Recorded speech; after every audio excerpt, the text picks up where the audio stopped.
has been delayed for 10 minutes. So we applied for this late. So before we get started, please make sure your cell phone are turned off or switched to silent mode. Thank you. So as a Gwangju citizen, a student of Jeonnam National University, I'm really proud of May 18 uprising. I believe the Gwangju citizens who sacrificed their lives have brought Korea both democracy and peace. For the legend, I'd like to proudly introduce our special guests, Matthew Jacob and Mary Rose D. Sarkuri, who has been working as an intern at the May 18 Memorial Foundation.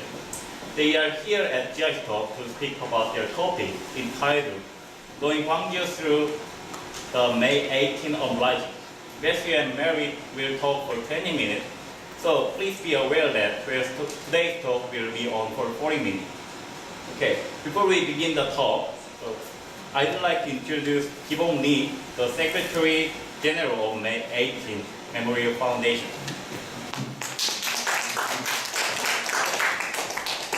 And Lin Jung, the Director of Solidarity Team, will give us about a welcoming speech.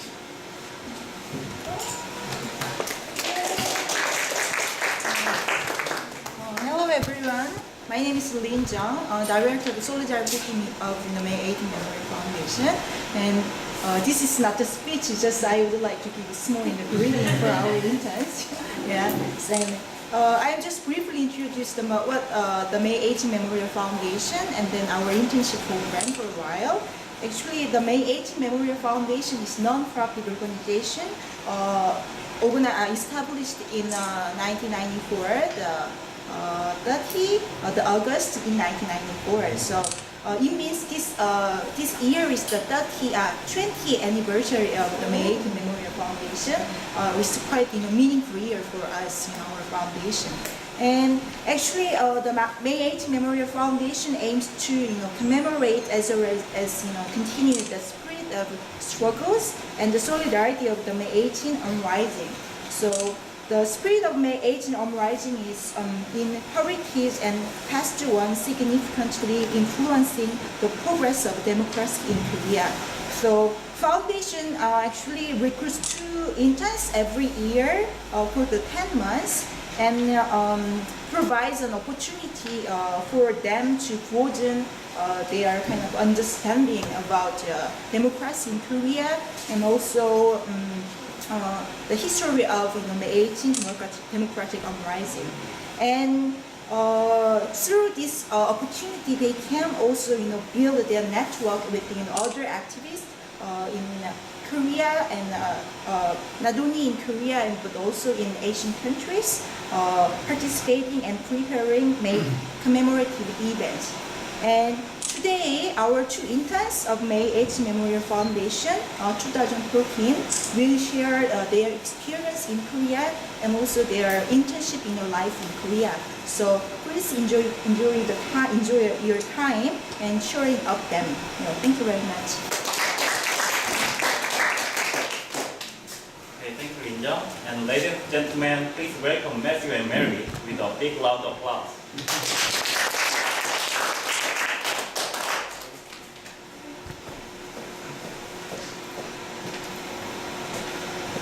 Hi, good afternoon. Sorry we're late. I think we only have 20 minutes to talk, so I have to speak a little bit faster. It's nice to see you here, and we're so honored to present our experience here in Gwangju. So I will just talk about because I'm expecting that everyone already know about the May 18 uprising, the history. So we will just, I just want to share my experiences and my learnings and my insights about my experience here in my internship in May 18. So let's see.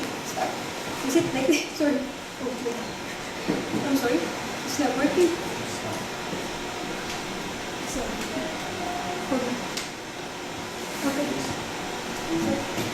okay.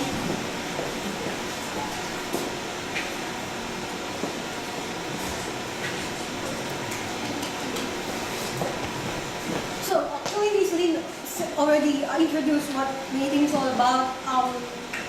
This is the background of the foundation. in 1994, they established this foundation um, to bring the history of the spirit, but also the spirit of May 18 history, and about human rights and democracy. So the one of the purpose is to promote international solidarity on human rights worldwide. And this one is a little bit hard because they said this is one of the purposes to develop the prestigious individuals who have the potential to lead the society. Well, we wish to be one of them. So, okay. When I came here, actually my main objective is to learn from the May 18 because I met 3 interns from May 18 in the Philippines. I'm working in the Martial Law Museum in the Philippines for 5 years. I'm educating the Filipino youth and other students about the martial law history in our country. So when I met the 3 interns, I learned about May 18. So my expectation was just like, to learn about the history of Korea, what May 18 is all about.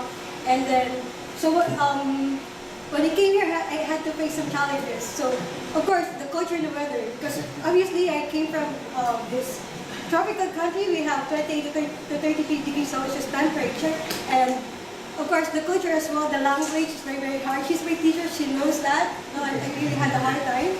And then, of course, my personal emotions. So I had this when I had a chance to tour to historical sites outside of this building. In the May 18 cemetery, I saw these pictures.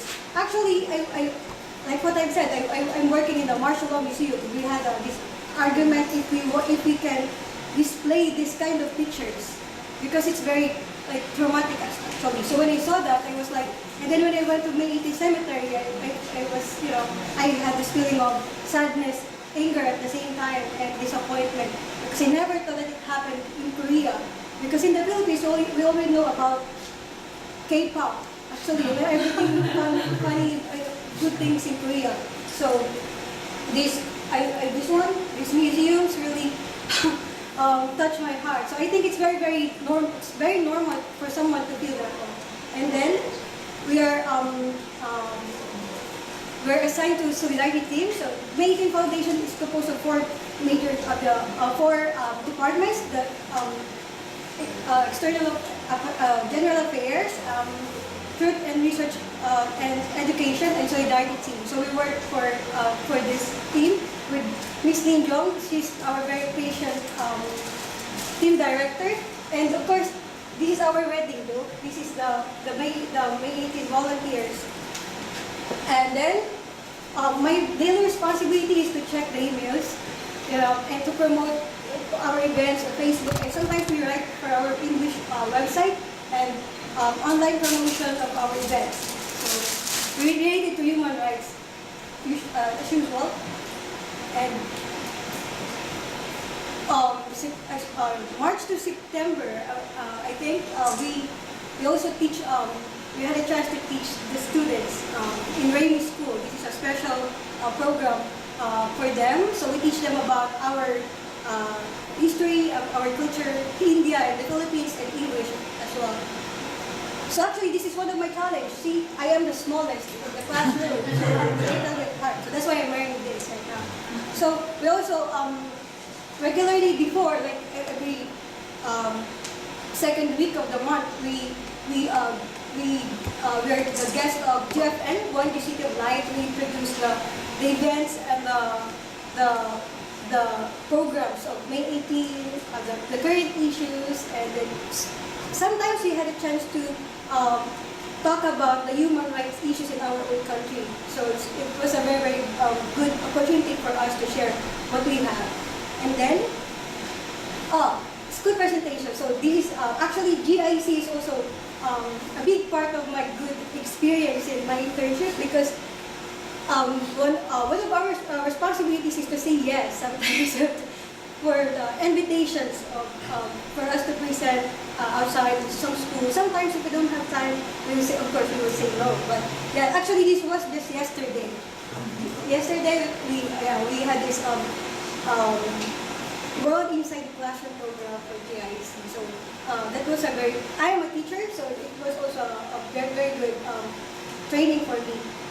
So, like what I've said, like the other meeting staff, we also work from 9 to 6. Sometimes, of course, we do overtime. And then we also help them to facilitate some programs and trainings for the student volunteers. So actually, it's not just for volunteers, all of you can be a volunteer. So you can donate your time, your talent, and your resources to May 18. Just go there, and then we will welcome you.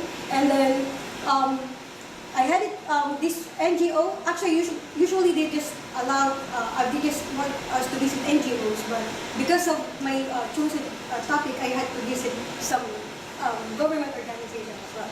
So later I will talk about it. So this is the Gwangju Asia Forum.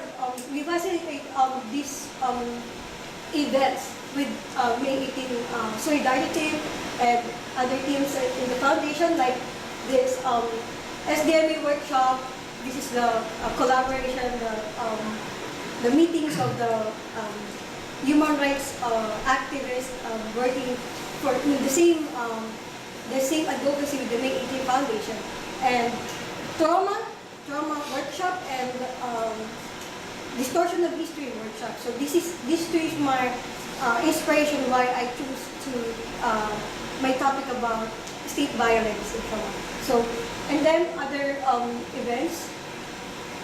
So these are the volunteers. So we learn with them actually. So whenever we bring them to the historical site, whenever the May 18 teach them what May 18 is all about, we always go with them. So we learn with them, and eventually they work with us as volunteers for the events. So it's very, very helpful and useful for us.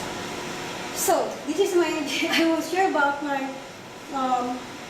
NGO research. So actually, when I found out about May 18, I read about the history of May 18. So I found out that they have like more than 2,000 victims, almost 300 died.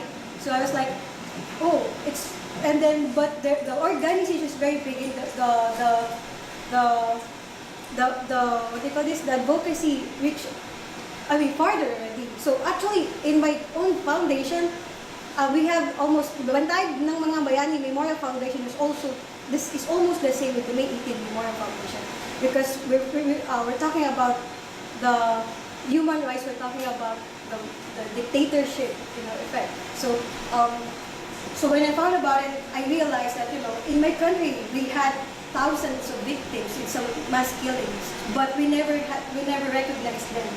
But why Korea, they recognize this kind of historical and very meaningful event, and in their help. So I was like, I think I should go there. I should apply for that internship so that I will learn, and then maybe I can share that to my country, so that maybe we can start something like this. So the way of getting is just to understand what is state violence, and then I found out that there was no really concrete meaning for that, and then the methods or the ways of state violence and the trauma effect, and then what are they doing right now for these victims? Because they said, especially May 18 victims, they said they're compensated, they're okay, they're rich actually because they get to receive money. So let's see if it's true. So yeah, I visited 5 NGOs of the Gwangju Trauma Center. Here in Gwangju, you can visit them.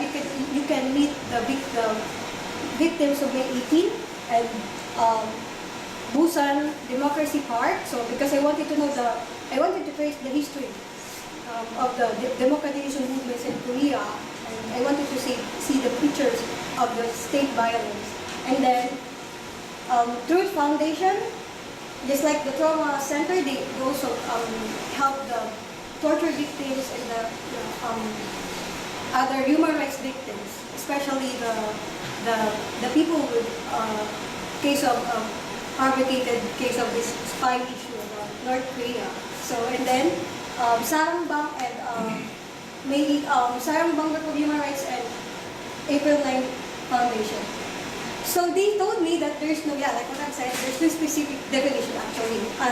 They said because before, state violence is, they called it state terrorism to highlight the involvement of the government.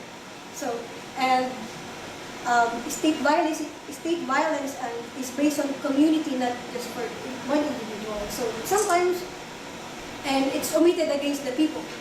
So it also relates to mass killings and suppression of the people, according to Bombay Trauma Center. And the word state violence is used by the strong, by the countries with strong character and nationalism like Korea, Taiwan, Chile, and Argentina.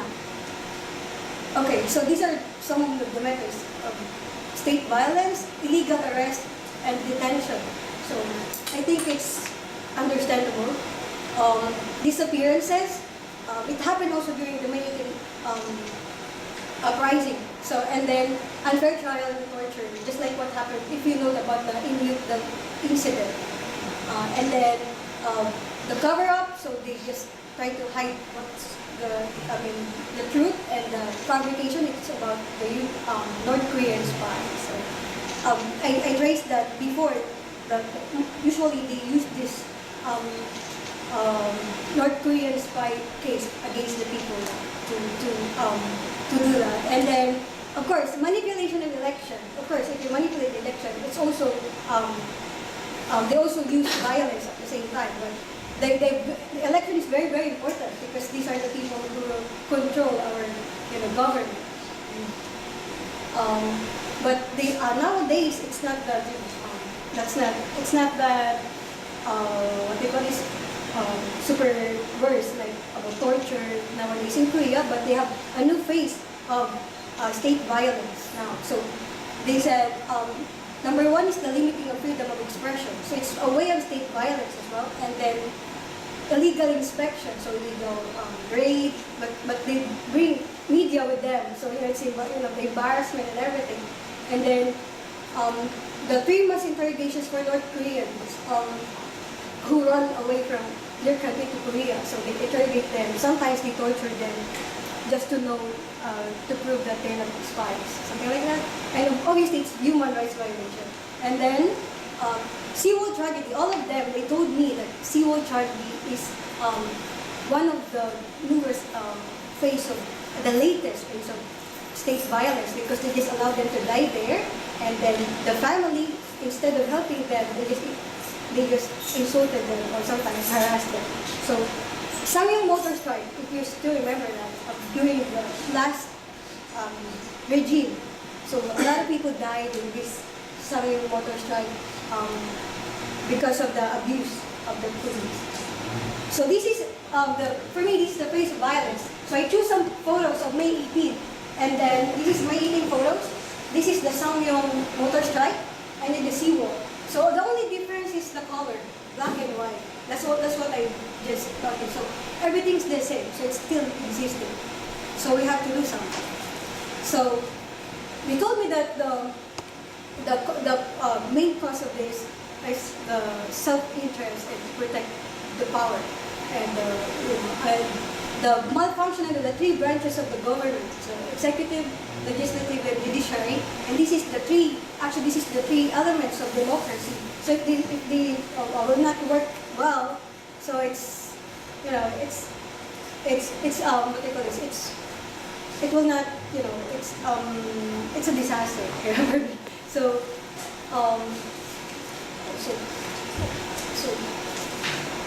the effects.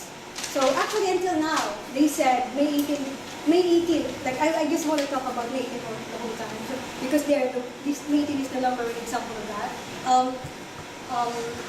This is not just May 18 victims' experience, also the Jeju people and Busan Masa what do you call this? Democratic uprising happened in Korea. So most of them until now is experience post-traumatic stress disorder, and so and that means until now they're still feeling the trauma, and they still feel isolated.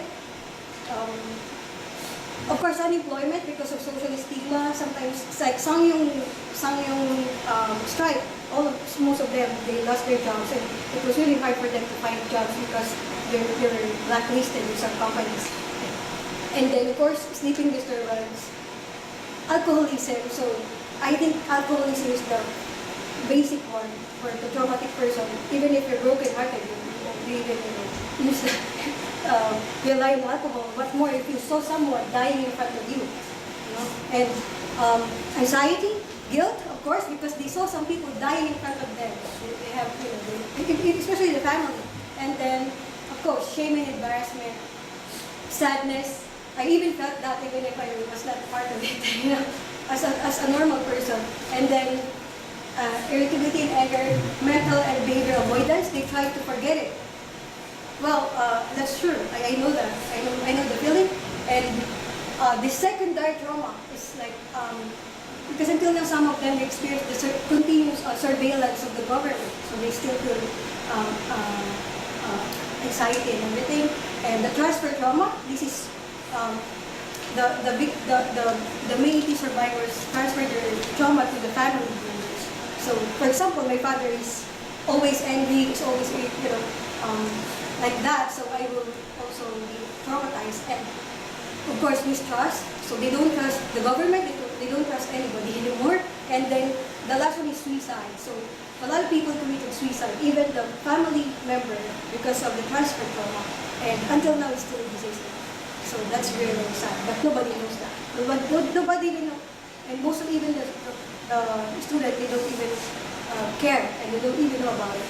So one time these two students interviewed us and they said like, oh, why do we have to hire interns from outside? The May 18 victims, they already got their compensations, they already have this foundation, they already have that cemetery, so they're okay. So that's what they told me. So, of course, I was curious of what are they doing for the victims. So, these 5 organizations, actually the 4 organizations, they have some programs to help them to heal from the wounds and the trauma. So this is what they provide: physical and psychological therapies, group therapies, individual and family as well. So you have to also think about the family members. So my day, this is very touching for me because I had a chance to attend the My Day program of Long Beach Trauma Center. So her name is Kim Pyo-jung.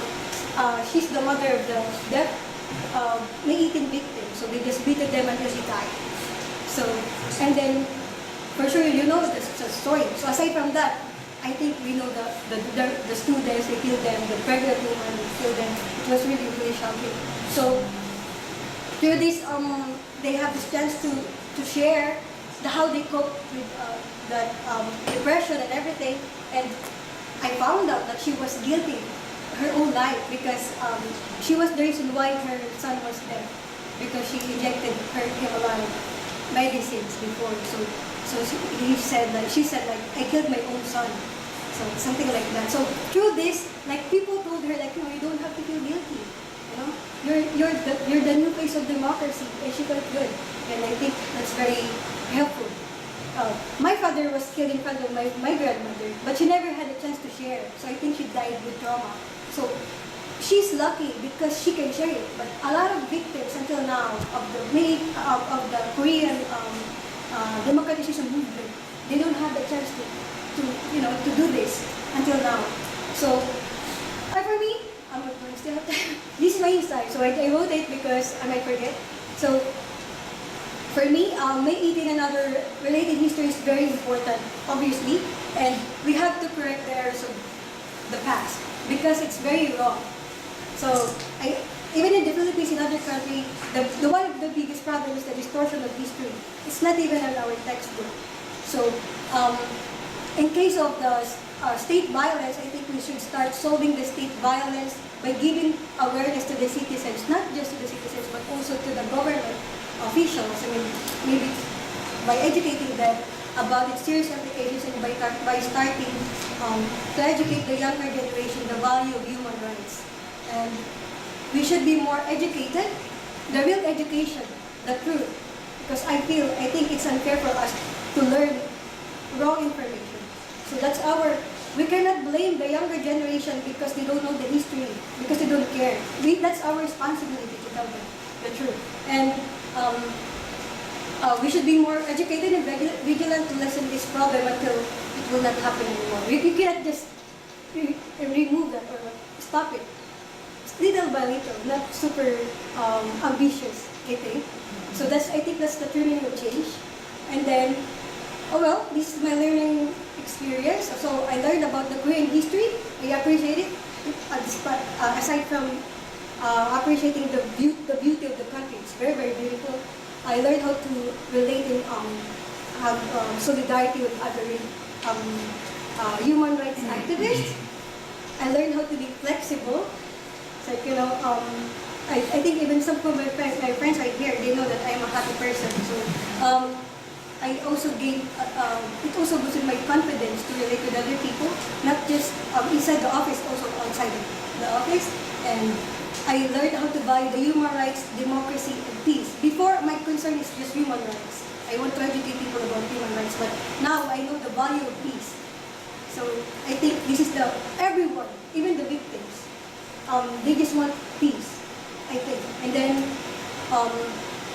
this one big chance for me to share my advocacy about the human rights issues in my country. And if you read about one of these GIC magazine, I even talk about my father's death because of political war in our country. So the trauma and everything. So this is very meaningful to me, not just to my brain, but also to my heart. And now I also have this opportunity to work with that organization. So we're planning to work for something in my country. So I'm thankful for that. So this is the GIC, so maybe you can read that. This is a bloody story of my father. This is Marcos, just like Park here. Marcos and Park were like rubbing elbows before. They're the dictators in Asia, dictators of the US. And this is my job. And this is this picture. So this actually is, that's why I put this picture. This kid, I know the feeling. It's like, if you look at his eye, I really want to meet him. They said he's working in our office, but when I saw the picture, I know the feeling. It's like, when you lost someone, but you're so innocent. Like, you don't even know that you lost something, but you feel that something is missing. And that's when his father was killed, right? In May 18th, Kim Il-jung, like I told you a while ago, I know the feeling of trauma, the value feeling of trauma. So she said it took so many hours for her to see her son, because they tried to fix his face because of, it was distorted because of beating. So my father was killed in front of my grandmother. So she did, so I really I was crying when I was like, oh my God, now I know that we should give attention for that, for this kind of people. And yeah, so but my choice is not to hate and not to get angry. I hate the feeling. I just want to promote peace, and that's why. So for me, this May 18 internship experience gave a lot of learnings and made me become mature. I think, although I look so young. And then it inspired me and it started my courage to do more and prove myself more. Actually, I'm doing something in my country already, but now, because of May 18, I said I should do something in my country, and I wish not just in my country.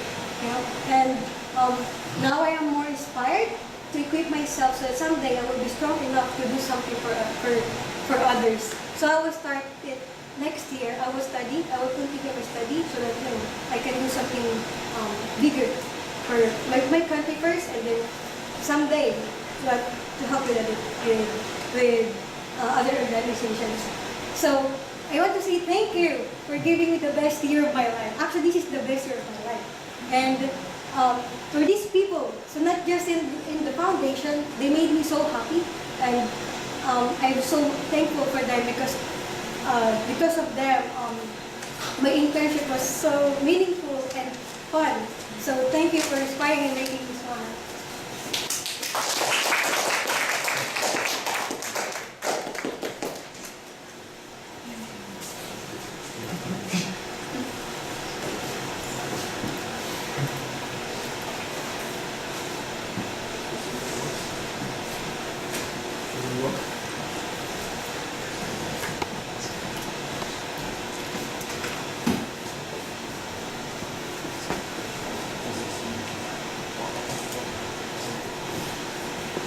Good afternoon, everyone. First of all, sorry for the delay for coming in late. Seen a traffic which only seen in the photograph of the May 18. So today I actually witnessed it near the bus terminal. But thanks to Mary for a very good presentation, very heart-touching presentation. I'm going to continue about my experiences during the May 18 internship. I've been here for almost 10 months along with Mary. Just a brief background of what it was before coming here. I was speaking to my mom a few days back, and my mom is saying, we actually started regretting we made stay to the university, made you study. Around 2004, I left my home, went to a place around 2,000 kilometers to do my university education. It's the University of Calcutta in India. And my classes were on a very weird timing, from 6 in the morning to 9 in the morning. And after 9, we were expected to work, because it was a self-funded course. So being a very young guy, maybe of 18 years of age that time, after class we found the students' movement in our university, the student union. And Calcutta University in India is one of the most strong student union there. And that's how I got drew into the entire debate of human rights, democratization, peace. And I think my education in my university happened outside my classroom. I hardly studied inside my classroom. Outside, when we read books, when we spoke about things, when we spoke to people. And that's where I studied over there. And I think I never looked back from there. I just felt like growing. And May 18 and spending time in Gwangju was an opportunity to grow from there. I finished my education in Calcutta. I said, okay, no more studies. But then after a year or two, again I went back, finished my master's in Bombay. And then I was working in New Delhi with an organization called Human Rights Law Network. For 4 years I was working in Human Rights Law Network, and we were dealing with cases of extrajudicial killings, disappearances and torture in India, across India. And I was almost finishing 4 years, and then one of my friends told me, okay, would you like to go to Gwangju? And we knew Gwangju when we were talking about democracies in Asia. And we briefly came across Gwangju, not in details. So I said, okay, let me try. When I applied, I got through.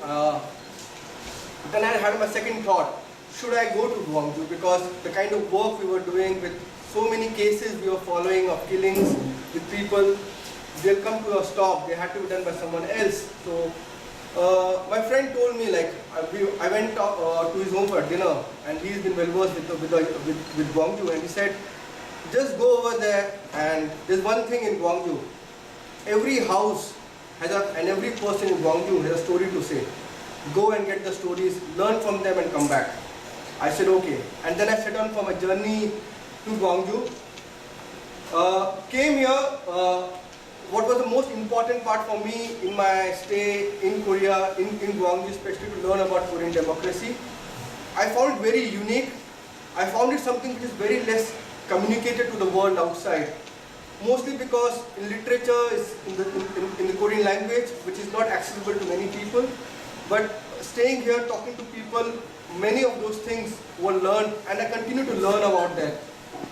I also came to know about Gwangju because of the Gwangju Prize for Human Rights. Every year, the May 18 Foundation awards the Gwangju Prize for Human Rights to one individual or to two individuals jointly every year. And the three people from India with whom I've spoken a lot, I shared my thoughts when we were growing. And surprisingly, three people had received their award. One of them is Irom Sharmila in India. Like Irom Chanu Sharmila is a 38 years old woman now, for past around 40 now. She is on a hunger strike for past 15 years of not eating anything, not even a drop of water down her throat. 15 years, and the state is force feeding her, and she's doing against the Armed Forces Special Powers Act in India, something similar to martial law, the Yushin law system in Korea had, which gives the army the absolute power to kill anyone. And Made in Foundation recognized that a noble organization will not do it, but Made in Foundation did that, and through these people and through other activities I came to know about Gwangju, and I said, okay, let's go and study about the democracy situation in Gwangju. So Mary spoke in detail about a lot of activities we both were involved in Gwangju, and I'll just walk over through, like, we learned about the Gwangju uprising through various visits to the cemetery, to the Made-in sites, reading of few books available in English, talks, videos, the documentary which were already been made, and also through YouTube and many other things. We worked on the Gwangju Asia Forum, Gwangju Prize for Human Rights, the Made-in Academy, Made-in International Grants, and many other activities. And through this entire process, and there was a new learning every time, and then we were supposed to undertake a research. So Mary did the NGO visit research, but I somehow, after Made-in Academy, we have the Made-in Academy where the people come and we have the professors here talking about the Made-in and other movements in Korea. And I somehow just, like as I told you before, like everyone has a story to say in Gwangju and what I studied in the academy. I tried to link it together, and I thought, I will try to learn Gwangju more to the people who are part of the Made-in uprising. So, and for me, that was, I think that opened a whole new world of knowledge, a whole new world of experiences, a whole new world of trauma also, because listening and talking to people has not always been easy. And through this process, there's also something which came in my head, which I'm still trying to work towards it, to document the story of Gwangju, to put together stories of the people who fought for democracy in 1980 in the form of a book, and form of a book which is written in very simple English, which can be communicated with the people outside of Korea, to tell them South Korea is not only about the K-pop, it's not only about the Samsung and the Hyundais, but the Korea has went through a long process of democratization, and a democracy which is still young and still struggling. If you see yesterday's the Constitutional Court's verdict of banning a political party and seizing the entire accounts and the property they have, is actually undemocratic. And I'm talking this from the experience of India, which claims itself to be one of the world's biggest democracy, where we still battle. But our freedom of expression, our freedom of speeches, and our freedom of association has to be guaranteed by the state. So I'm also of the opinion of, after learning Gwangju, we brought in democracy, but we are still fighting against the autocracy in Korea. So I will just briefly share about my research part of knowing Gwangju through our people. I met around 10 people till now. I interviewed 10 people. It's not an interview, it's a talk. It's like a 2 hours sitting with a person and talking. I want to thank Lynn and Kindok here. They are the people at the foundation also who helped me get in touch with a lot of people. And my friend who is helping me in terms of translating and being with me, trying to do it together with me. So, and also I'm putting it in a backdrop of the Korean democracy, like the democratization movement of the past and a whole lot of things. When I think about Gwangju, when I think about if something which can summarize the entire Gwangju, there are two images which comes to my mind from May 18, 1980. There's an image, if you would have seen in subway or other places, image on Tungnam Road, the buses coming in downtown with people on top of the buses raising the Korean flag. That is a very strong image for me, which says people marching in towards provincial hall trying to get democracy. And the second image which comes to my mind is this image. It's not a very good quality picture. I couldn't find a better picture online, but this is something which comes to my mind. It's the provincial hall in front of the downtown, the fountain over there. And while I was doing my research, I found something very strong, which I just want to read out for you. And I'll later explain it a bit. I am Park Guan-Hyan, President of the Student Council of Chonnam National University. Let us raise our voices once more, clap our hands harder, so that such applause and your shouts can be heard all over the nation and by the people. This democratization torch lighting march seeks to plant the flower of democratization in this country and to realize South-North reunification by combining the raised voices of the people while keeping the torchlight in our hearts alive and to spread the passion of our country all over the nation. Just like a torchlight that never dies. As such, we, the people of Gwangju, the people of Jeollanam-do, and all our people have gathered here today to light the entire nation with the torchlight of democracy. So, this was a speech, I think, given from this platform. Park Guan-Hyan was president of the Chonnam Student University, Chonnam University Student Union. And when you try and read about Gwangju, especially the text which is in English, a lot of the mainstream text I find narrows down Gwangju uprising with the arrest of Kim Dae-jung. But when I met so many people, when I interviewed so many people and I spoke to so many people, I think the fire of democracy in Gwangju was lit by the students of Chonnam National University. If they didn't came out and protested and fought for democracy, I think the world could have been very different. So I strongly give credit to the the university students of Chonnam and also a bit of Chosun also to bring the fire of democracy in Korea. And a speech given by the university students president, these few words, it's a small excerpt from his long speech which I came across, is so powerful, which moved thousands of people together.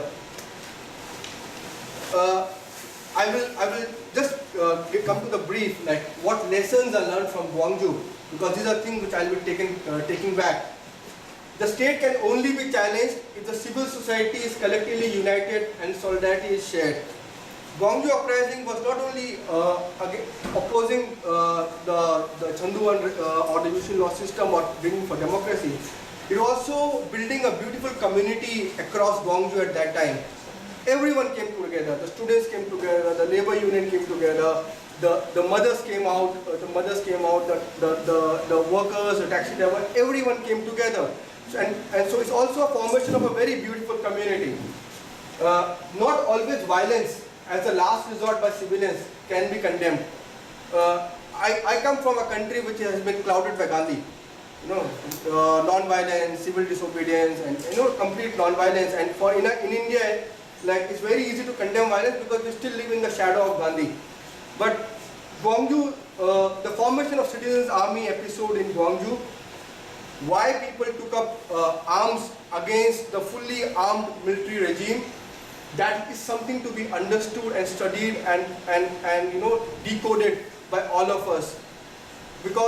And that's a very classical example where helpless citizens, where citizens threatened by death, by killing, came together and did that, which I'll be just narrating it in a bit later part. For revolution to be successful, it is imperative that oppressors are prosecuted and martyrs are recognized. And Gwangju attained it with I think not many revolutions or uprisings do. The conviction of Chanduan and Rohtegu started important landmarks in this regard. Democracy should ensure people's participation in governance. Equality is the only way ahead. Formation of foundations like Made-in Foundation and other foundations in the country which have a considerable space, very important. Recognition and respect to those who were martyred and survived, transferring the torch to the younger generation. People who fought the May 18, a significant amount of people, if I may not call everyone, have been recognized by the history in terms of recognize them individually, even with the May 18 cemetery, with other documents. and which I find, which I continue from where I left in India. The politics of America in Asia and other parts of the world needs scrutiny and condemnation. America, Gwangju uprising, the brutal killing by the Korean army of the Gwangju citizens was not possible without the support of US Army, because US Army, without US's permission, the movement of Korean army cannot be determined. So, and it's not only a problem in Gwangju, it was a problem in Vietnam, it is a problem in Afghanistan, it is a problem of creation of Taliban. So now we people have to come together, and all of us, academics, activists, whichever background, we need to look at more critically. So the time is very short. I'll just read a small passage from the book I'm trying to compile. It's an excerpt of a story. It's one of the 10 interviews I conducted till now. I'll be trying to do another 8 or 10 more in the days to come. It's a small excerpt, like it's 1/4 of the entire story. And the first draft is in first person. I'll just try and narrate this before I finish. Trauma has become a part of my life since those 10 days of May 1980. Ever since then, the pain has clouded my thoughts. The loss of friends, parents, and fellow comrades has imprinted sadder patches in my heart. I feel my body, heart, and mind are different today. They could never recover from what they have touched, seen, and felt. Lives changed ever after that noon when I happened to be in Gwangju. A lunch with a friend on that noon nurtured me with resilience. If I didn't happen to be in Gwangju that day, I would have chased my dreams of studying in a university and being a designer, adorning the lives of many with pearls. I vividly remember fixing a meeting over lunch with a friend on May 19th in downtown Gwangju. I got on the bus from my place to reach downtown. To my surprise, the bus didn't stop at Asia Theatre in downtown. What we saw on the road in that area was disturbing and never witnessed ever before. The army was present in large numbers on the road. We had the Suchang Elementary School. They rounded up a young boy. I am sure he was a student, and beat him mercilessly. That sight moved me enough, maybe out of curiosity, to get off the bus. As I was trying to see and still come to terms with the reality, suddenly there were batons targeted towards me by a group of soldiers. I was called a communist, an agent of North Korea. I hardly understood politics and ideologies those days, as the food for my stomach was much more important than for my brains. I wept in pain and begged them to leave me, as I was not a student. My body was in pain and bleeding. I didn't know why and what happened for me to suffer like this. I always believed that soldiers are there to protect the civilians like me. The night was long and I have very little memory of what happened thereafter. All I remember is that I slept, laid unconscious on my bed, and woke up after 2 days on 21st of May. On 21st May, out of curiousness, I went again to the provincial hall and parked myself in front of the YMCA building. This was a moment that in true spirits, I joined the protesting citizens against the martial law. Very soon there were sounds of gunfire aimed towards the protesting civilians. The firing continued for some time as I held up my ground in front of the YMCA. Those scenes made me numb. People around me were shot. Some of them were lucky enough to survive like me, but many others were dead. I do not wish to recall that very day of my life. I escaped and hid somewhere with little consciousness, and later came to realize the situation through the cries and tears of the citizens. The entire Gumnam Road and the adjoining areas were filled with dead bodies and people weeping around them. There was grief among the people at that moment, and it wasn't very long that the grief was turned into anger against the armed soldiers. There were chants among the civilians that we need guns to protect ourselves. I tried to help the citizens to collect the dead bodies, and that was the moment someone passed on me a gun. The citizens' army in no time responded and attacked the military station at the provincial hall and took over the position, claiming a brief victory. Around 26th, I skipped the remaining part and jumped to the last day. Around 26th of May, there were strong rumors during the rounds that military again will be attacking Gwangju, and this time it will kill all its citizens. Everyone on those days lived with some fear somewhere within, but courageously came together to protect Gwangju. Around 3 in the morning on the 27th of May, while patrolling at Zamyongdong area, I saw a bunch of military units moving inwards. My hunch at that moment was that rumors were not really rumors, but a planned operation by the military. We saw an army tank station in front of the Yangdong market. We took a longer route to avoid the military and reached the provincial hall by 4 in the morning.